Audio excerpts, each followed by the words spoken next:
Developing right now on Fox 13 News at 9. We have multiple shooters in a situation. If they fired shots, I'm certain they were in fear of their life. What police say was a routine traffic stop leads to one person being shot and 5 officers being put on administrative leave. We hear from the police chief as well as a woman who works nearby. Fox 13 News at 9 starts right now. Thank you, everyone, for joining us tonight. I'm Kelly Chapman. One person was shot in Farmington this afternoon after what police are calling a routine traffic stop. Fox 13 News reporter Chris Arnold has been at the scene. He joins us live from 145 East and State Street. Chris. Well, yeah, good evening, Kelly. The scene here did clear out about an hour or so ago, but plenty of questions remain here tonight. We did ask the Farmington police chief if the person that was shot inside that car had or presented a weapon at the time this all took place. It's something he says the protocol team will work to answer as their investigation into this continues. But what we do know right now is that this whole incident started just before 3:30 this afternoon when the police chief says one of his officers went to pull a car over for a missing license plate. Any available units. We have multiple shooters in a situation. The cops were everywhere. We're going to need extra officers.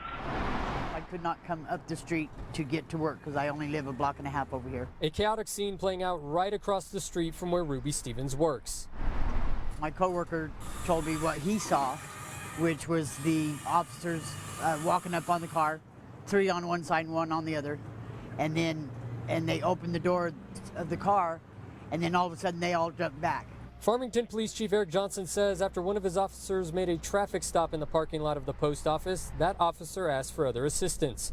A short time later, the chief says that officer called over the radio that shots had been fired. From what I know, the person was still inside the car when shots were fired. Chief Johnsen says 5 of his officers were on scene when the shooting took place. The officers started doing CPR immediately.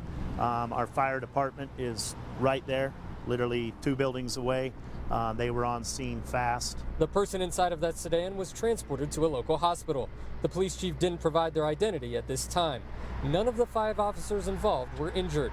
The chief was asked if there was any indication as to why his officers may have felt threatened and opened fire. Other than that's how we train, and I know my guys, and if they fired shots, I'm certain they were in fear of their life. Chief Johnsen says officers were on both sides of the sedan, but was unsure of how many shots were fired and from how many officers that were on the scene. When I moved here, it was a quiet little neighborhood. Stevens says incidents like this, unfortunately, can happen anywhere. As long as my community's safe, we'll be all right. And now, while the chief was able to tell us that the person shot was taken to the hospital, he was unable to provide that person's condition at this time. Now, he did say that all 5 officers have been put on paid administrative leave at this time. He did go on to tell us that makes up about 20% of his department at this time. Now, again, plenty of questions remain out here tonight. Did that person inside the sedan have or present a weapon at the time this took place? And what prompted the officers to open fire and shoot into that car during this incident? Of course, this is something we will continue to follow. When those details are made available, we will be able to give them to you. But for now, live here in Farmington, Chris Arnold, Fox 13 News, Utah.